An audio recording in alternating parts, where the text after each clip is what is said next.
Hello Year 6 and welcome to today's reading lesson. Now I know for the last couple of days we've kind of done work on the previous chapters, but today we are going to read not one chapter but two.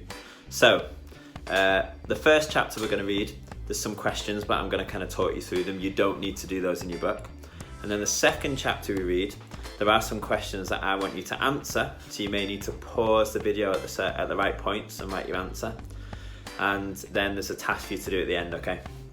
We are looking at inference questions. So those are the kind of questions where the answer's not obvious in the text, but we use the clues to help us find it. As always in reading, I can't put all of the text on in the book, on this video, but I will put as much as I can do, I think. Okay, let's go, and so you can see what's happening in the screen.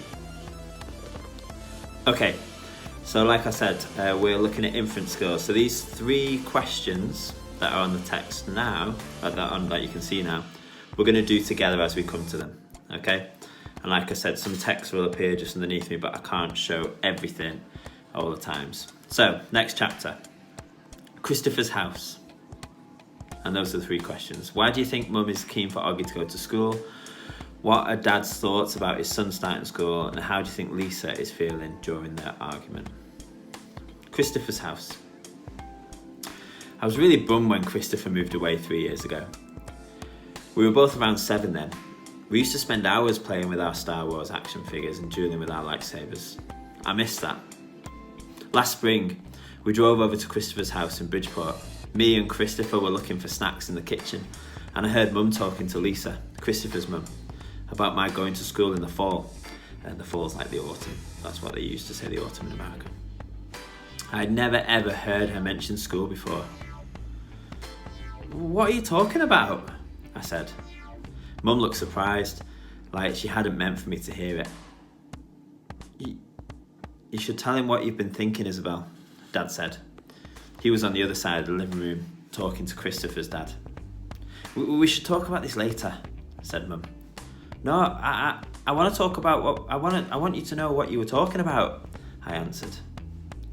Don't you think you're ready for school, Oggy? Mum said. No, I said. I don't either, said Dad. Then that's it. Case closed, I said, shrugging. And I sat in her lap like I was a baby. I just think you need to learn more than I can teach you, Mum said. I mean, come on, Oggy. You know how bad I am at fractions. What school? I said. I already felt like crying. Beecher Prep. Right by us. Wow, that's a great school, Oggy, said Lisa, patting my knee. Why not Via's school? I said. That's too big, Mum answered. I don't think that would be a good fit for you. I don't want to, I said. I admit, I made my voice sound a little bit babyish. You don't have to do anything you don't want to, Dad said, coming over and lifting me out of Mum's lap. He carried me over to sit on his lap on the other side of the sofa. We won't make you do anything that you don't want to. But it would be good for him, Nate, Mum said. Not if he doesn't want to, answered Dad, looking at me. Not if he's not ready. I saw Mum look at Lisa, who reached over and squeezed her hand. You guys will figure it out, she said to Mum. You always have. Let's just talk about it later, said Mum. I could tell she and Dad were going to get into a fight about it. I wanted Dad to win the fight, though a part of me knew Mum was right.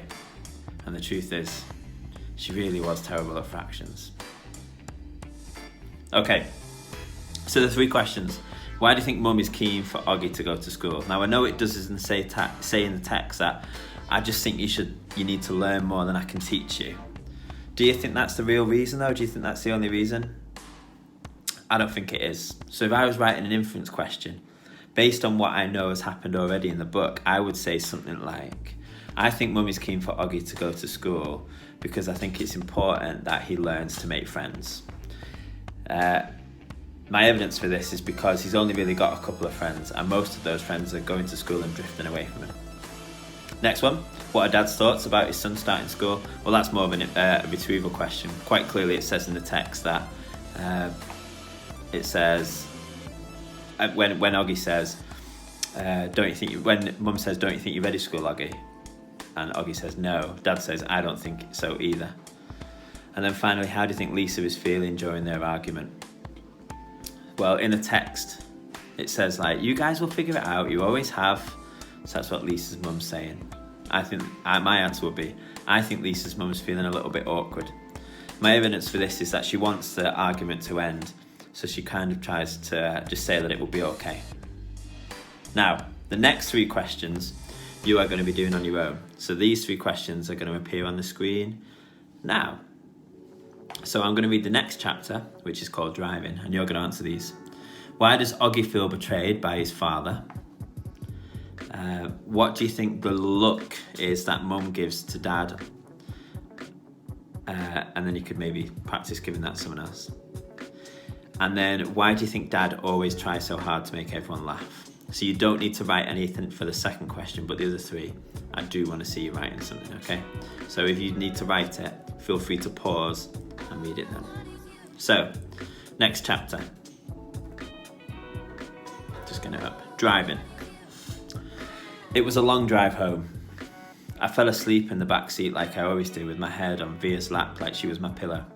A little towel wrapped around the seatbelt so I wouldn't drool all over her. Via fell asleep too, and Mum and Dad talked quietly about grown-up things I didn't care about. I don't know how long I was sleeping, but when I woke up there was a full moon outside the car window. It was a purple night, and we were driving on a highway full of cars. And then I heard Mum and Dad talking about me. We can't keep protecting him, Mum whispered to Dad, who was driving. We can't just pretend he's going to wake up tomorrow and this isn't going to be his reality, because it is, Nate.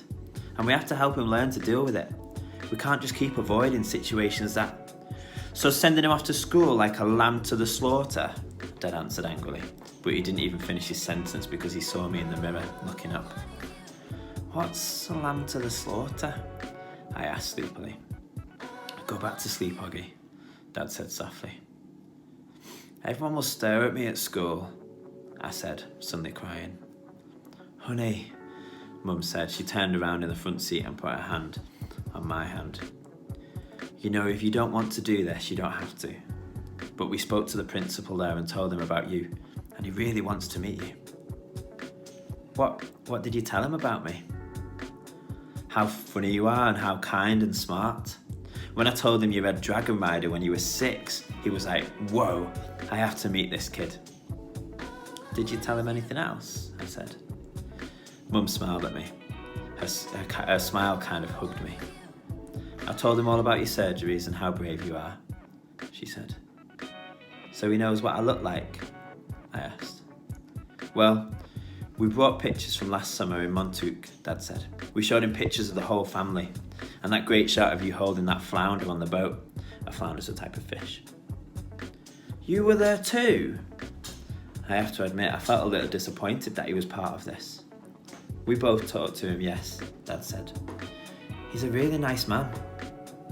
You would like him, Mum added.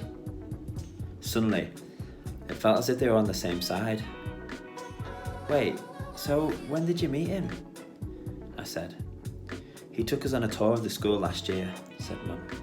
Last year? I said.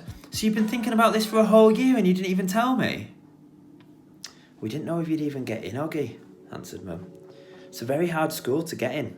There's a whole admissions process. I didn't see the point in telling you and having you get all worked up about it if it was unnecessary. But you're right, Oggy. We should have told you when we found out last month that you got in, said Dad. In hindsight, sighed Mum, yeah, I guess. Did that lady who came to the house that time have something to do with this? I said. The one that gave me that test? Yeah, actually, said Mum, looking guilty. Yeah. You told me it was an IQ test, I said. I know, well, that was a white lie, she answered. It was a test you needed to take to get into the school. You did very well in it, by the way. So you lied? I said. A white lie, but yeah, sorry, she said, trying to smile, but when I didn't smile back, she turned around in her seat and faced forward. What's a lamb to the slaughter? I said. Mum sighed and gave Daddy a look. So that's the question. What is the look? I shouldn't have said that, Dad said, looking at me in the rearview mirror. It's not true. Here's the thing. Mummy and I love you so much, we want to protect you any way that we can. It's just sometimes we want to do it in different ways. I don't want to go to school, I answered, folding my arms. It would be good for you, Oggy, said Mum. Maybe I'll go next year, I answered, looking out of the window. This year will be better, Oggy, said Mum. You know why? Because you're going into 5th grade, and that's the best year in middle school for everyone. You won't be the only new kid. I'll be the only kid who looks like me, I said. I'm not going to say it won't be a big challenge for you, because you know better than that, she answered. But it will be good for you, Oggy. You'll make lots of friends and you'll learn new things you've never learned with me. She turned in her seat again and looked at me. When we took the tour, you know what they had in the science lab? A little baby chick that was just hatching out of its egg. It was so cute. Oggy, it actually kind of reminded me of when you were a little baby, with those big brown eyes of yours. Now, I usually love it when they talk about me when I was a baby. Sometimes I just want to curl up into a tiny little ball and let them hug me and kiss me all over. I miss being a baby, not knowing stuff. But I wasn't in the mood for that now. I don't want to go, I said. How about this? Can you at least meet Mr. Tushman before making up your mind? Mum asked. Mr. Tushman, I said. He's the principal, answered Mum. Mr. Tushman, I repeated. I know, right? Dan answered, smiling and looking at me in the rearview mirror. Can you believe that name, Oggy? I mean, who on earth would ever agree to have a name like Mr. Tushman? So, this isn't the story. Your tush in America certainly is another name for your bottom. I smiled even though I didn't want to let them see me smile. Dad was the one person in the world who could make me laugh no matter how much I wanted to laugh. Dad always made everyone laugh. Oggy, you know you should go to that school just so you can hear his name said over the headphones. Dad said excitedly. Can you imagine how funny that would be? Hello, paging Mr. Tushman. He was using a fake high old lady voice. Hi, Mr. Tushman. I see you're running a little behind today. Did your car get rear-ended again? What a bum rap. I started laughing. Not even because I thought he was being funny, but because I wasn't in the mood to stay mad anymore. It could be worse though, Dad continued in his normal voice. Mummy and I had a professor in college called Miss Butt. Mum was laughing now too. Is that for real? I said. Roberta Butt, Mum answered, raising her hand as if she was telling the truth. Bobby Butt. She had huge cheeks, said Dad. Nate, said Mum. What? She had big cheeks is all I'm saying. Mum laughed and shook her head at the same time. Hey, I know, said Dad excitedly. Lex fits them up on a blind date. Can you imagine? Miss Butt, meet Mr. Tushman. Mr. Tushman, here's Miss Butt. They could get all married and have a little bunch of tushies. Poor Mr. Tushman, answered Mum, shaking her head. Oggy hasn't even met the man yet, Nate. Who's Mr. Tushman? Via said groggily. She'd just woken up. He's the principal of my new school, I answered. Okay, so if you've not answered those 3 questions that are there now, now's the time to do it. It might have been better doing it during the text, but if you've not done it, that's fine. So, and then last thing, and I know this video is going on a bit, you've got a quick task that I want you to do at the end. So, here it is. I want you to show me about why you think Oggy's changed his mind about school. So you must, actually no, so the ready is that you can do it using bullet points. The steady is that you can answer using a short paragraph. And then as a could, do the steady bit, but then also add your own thoughts about whether you think Oggy should go to school or not. Okay? Right, I'm going to zoom out just so that you can see. Actually, no, we'll leave it here.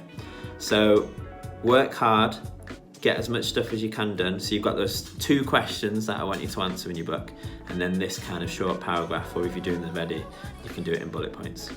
And then I'm going to stop there and work hard your 6, and I will see you in the next amazing reading lesson. That was an alliteration, I'm sorry.